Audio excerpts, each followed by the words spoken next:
Ginataang kalabasa, sitaw at hipon. Yan na naman ang ating gustong ibahagi sa inyo.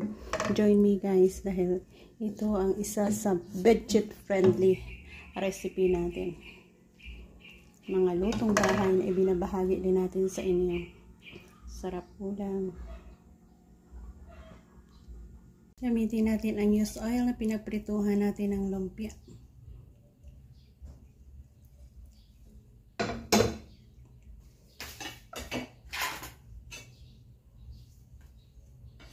Onion at garlic.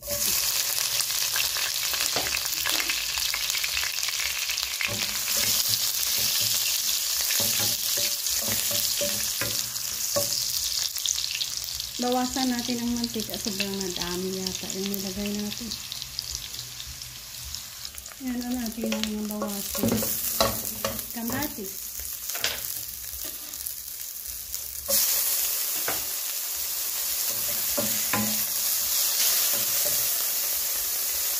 Hipon.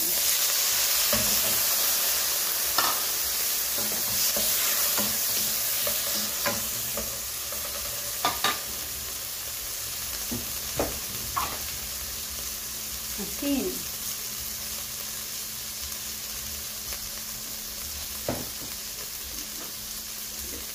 Black pepper.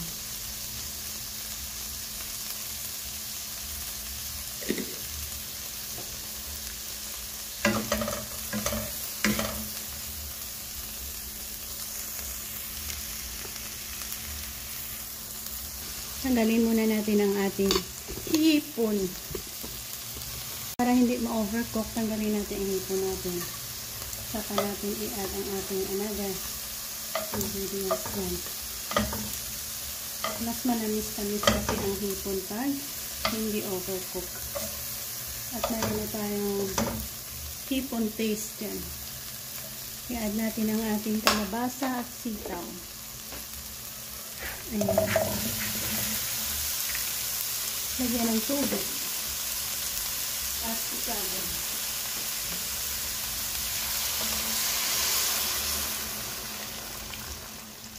Yan, takpan.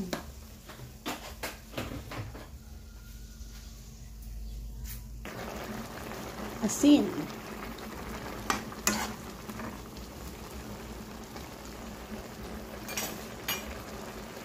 Gatak natin.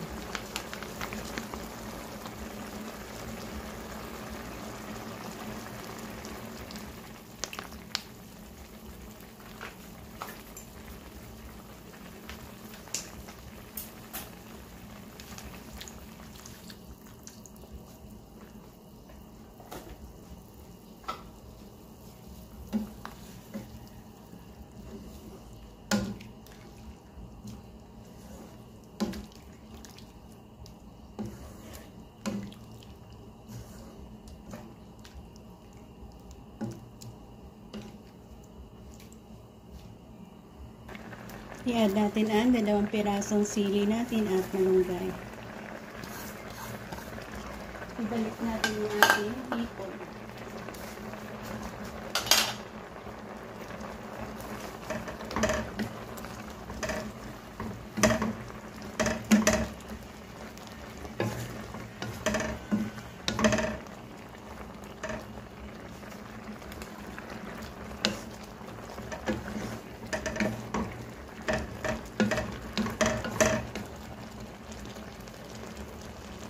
Sana nagustuhan nyo ang ating paraan kung paano tayo ginataang kalabasa at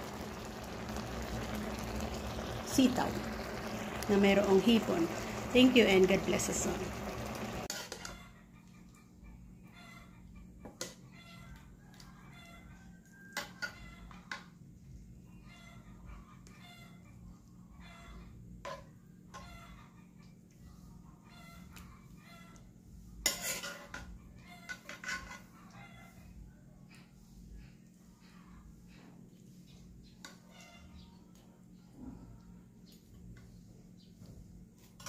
Yan ang ating delicious ginataang sitaw at kalabasa.